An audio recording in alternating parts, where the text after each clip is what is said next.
In this Elden Ring Shadow of the Erdtree video, I'm going to be showing you my bloody Beastclaw build. This is a build that you can put together at the very beginning of the DLC using the Beastclaw weapon, which you can find just southeast of the first site of Grace by killing a hostile NPC there. And there are four things that I really love about this weapon. First is the most obvious, which is that it attacks extremely rapidly, which allows you to hit enemies over and over and cause them to keep flinching, and usually with a lot of enemies prevent them from even hitting you because they just can't get an attack off. That's not true with like the Black Knights and the Horned Warriors, etc., but a lot of enemies, they just don't stand a chance against you once you start your attack pattern if you don't get interrupted. Secondly, this weapon has native bleed buildup on hit, and this allows us to trigger bleeding. I've set the occult infusion here because just like with the Savage Slasher build testing the Great Katana, I found that the occult setting or infusion of this weapon is only like 20 attack rating lower than the heavy scaling of this weapon. So I went with that because it basically almost doubled our blood loss buildup in exchange for slightly less damage, which allows us to trigger bleeding a lot more often during boss fights. Additionally, I did play around with a heavy version of this build and trying to use like Blood Flame Blade, and what I just found is that because some of the major bosses in the DLC and some of the tougher bosses in the DLC don't go very quickly because you can't just burst them down, you have to try and rebuff, and it's very hard to do in a lot of aggressive boss fights. So with this way, you don't have to worry about buffing at all, and I just think it's a lot easier.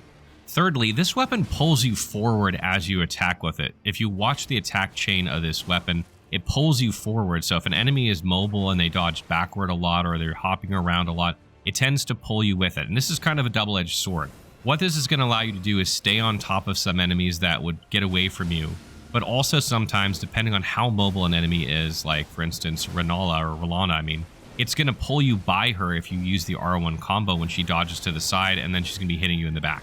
So you really have to be careful when you use it. Generally speaking, it's more of a positive than a negative. And then lastly, the thing that I really love most about this weapon is that you duck down a lot like a beast when you're attacking, and this causes you to duck under a lot of attacks, and then you tend to jump over some attacks as well. So you actually being really hyper aggressive, which is the type of playstyle that I prefer in Elden Ring, generally come out ahead more often than not because you tend to dodge some attacks, accidentally while you're doing your combo, and this prevents a lot of damage in you from being interrupted. And the Ash of War on this weapon is the Savage Claws. What this does is it does like 5 or 6 slashes in a row, pulling you forward a very good ways, hitting the enemy repeatedly, and it's not super expensive at 13 FP. And what I really love about this skill is two things. First, it pulls you a really long way. So like you can start it early, and even if you whiff a couple attacks, you're still getting like 3 or 4 hits in, and you can start it from a safe distance and get it off a lot of times, because once you land that first hit, a lot of enemies will start flinching, and then they just can't do anything until your combo finishes, which is really great.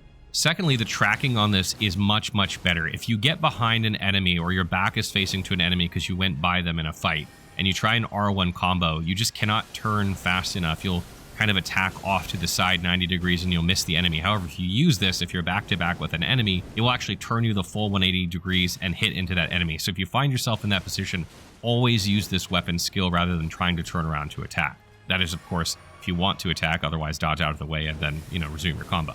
And also because this is a paired weapon, you have room in your offhand for something like the Sacrificial Axe. Because Savage Claws typically kills an enemy in one use, if you have Sacrificial Axe, you're going to reduce the cost of this significantly. So that's something to consider. You might want to put that in your offhand. We definitely have equip weight in order to do that. I don't like the look of it. I liked the kind of style, went with the fashion. I don't tend to have that many FP problems with this build, but if you do want to help ease that a bit, you could put that there.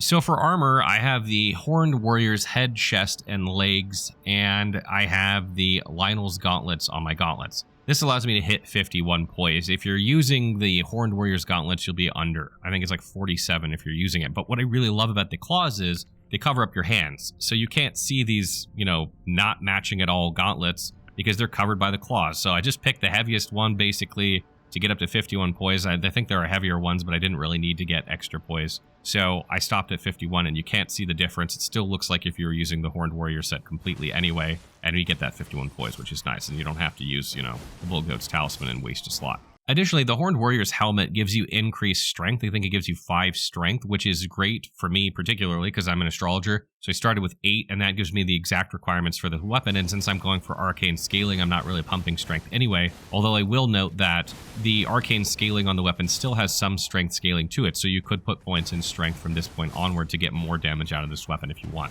However, the negative of the helmet is that your flasks are slightly less effective. I don't know what the exact percentage is on it, but I haven't noticed much of a problem.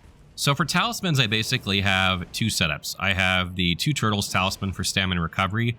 The weapon skill uses tons of stamina, especially if you spam it back to back. So you need good stamina recovery in order to use that a lot. Secondly, I have Lord of Blood's Exaltation. You trigger bleeding a lot because of the occult affinity with this build, particularly in boss fights. And you tend to, if you use Savage Claws, you tend to trigger this like on one enemy.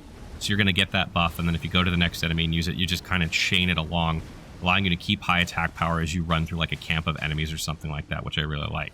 I also have Crusade Insignia here, which is another new one from the DLC. You can find this by killing the hostile NPC and Bellerot Tower Settlement, or you can find this at a church just outside Castle Ensis, this NPC. The first time you defeat it, it'll give you this, fight this NPC a couple times at least. So, but that's how you get this. And what this does is it increases your attack power by, I think it's like 15% for like 20 seconds after you kill an enemy. So this allows you to just, basically Savage Claws through an enemy, trigger the Lord of Blood's Exaltation in this, Savage Claws through the next enemy, Savage Claws through the next enemy, and you're essentially just keeping that attack power high just repeatedly, which is fantastic. And then I have Shard of Alexander here, obviously, for Savage Claws damage, and that's, obviously a must considering how much we use that. But I have an alternate setup to this too, which is that I swap out Crusade Insignia for Rotten Winged Sword Insignia when I'm fighting bosses, because when you're fighting bosses, you're not going to kill any enemies, so that's useless there. And that allows me to build up attack power as I strike rapidly, which is great. The reason I don't use this on the landscape is that the buff doesn't last very long, and I find that the Crusade Insignia lasts longer in between enemies, and you have to build up with the Rotten Winged Sword Insignia, where you don't have to do that with Crusade Insignia, so I like that a little bit better in general for just trash enemies and things like that. And obviously, if you wanted to get max damage here, you could just drop the Turtle Talisman and then put Rotten Winged Sword Insignia there, but I think you'll have stamina problems unless you have like 40 endurance or something like that, and, maybe like the Turtle Shield on your back. Then you might be okay, and you might be able to do that to get even more damage. Stat-wise, I have 55 Vigor. We have a little bit more on this build because I'm super hyper-aggressive. I trade damage all the time. I don't want to die. And I also am not using the Dragon Crest Great Shield Talisman, which you could use in this build, because I just find that more damage makes fights go easier in my testing. That's what I found. The faster you kill things, the less damage you take. I have 25 Mind here. This allows me to use Savage Claws a ton before I need to Flask. You could probably get away with lower, but I just find that when it's lower, I feel like I'm having to pot at a third left of my FP, because I don't want to go into a fight and then run out or something like that. And so I feel like I just don't have quite as much mind as I want. So 25 like's a good spot. You definitely don't need more than that. I have 30 endurance here in order to have medium equip load. We have plenty of room here for heavier armor if you want. If you were min-maxing, you would probably have, the heaviest armor that you could wear here in order to get maximum protection, but I was kind of going for fashion, as I usually do. We have 13 strength, which is the minimum requirement for the claws, and 12 dexterity. You only need 11, but my class basically can't get lower than 12 dexterity, which is why that's 12. 16 intelligence and 7 faith are not needed. The intelligence is from being an astrologer, as I mentioned earlier, so that's kind of a waste. If you were a different class, you would have probably a little bit lower level or a little bit more points to play around with this build. And then we have 80 arcane to get the most damage out of the weapon, and also to improve our blood buildup so that we're triggering blood loss a lot more often. And this weapon scales pretty good with arcane, in my opinion. Again, if you wanted to hybrid this, you could put some points into faith and use the Dragon Communion Seal to cast. I have not done that here. That is something that you could do.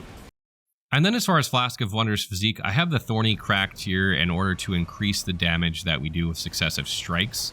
This is really good in boss fights. I have Stamina Recovery also. That one's not bad. Or you can use the Opaline Hards here to further reduce damage you take. You want to use a combination of probably 2 of those 3, whichever you find the best for you. And then as far as Great Runes go, you could use Millennias for this build because you are hyper aggressive. You're going to trade damage, and then you could regain some of that health back because you stay on the offensive a lot with this build. So consider that one if you want. Radon's is also not bad because you have health, stamina, and FP with that. You need more stamina for this build, a little extra FP. might allow you to drop your mind down, put those points somewhere else, and of course HP just helps keep you alive, so that's pretty good too. So that wraps up my Bloody Beastclaw build. I hope you guys enjoyed this one. This is another hyper aggressive build. That's my preferred playstyle in Elden Ring, and it's very difficult to do in Shadow of the Erdtree because of how much health bosses have and because of how hard they hit. But this one seems to work really well, so if you're looking for a very aggressive build, you might want to check this one out. As always, if you have further tips for players about this build, things that they could add to make it better, please post them in the comments, and if you have questions, post them there as well, and I will try and answer them as soon as I can. Again, how is the Shadow of the Erdtree DLC treating you? What builds would you like to see from me? Let me know in the comments below.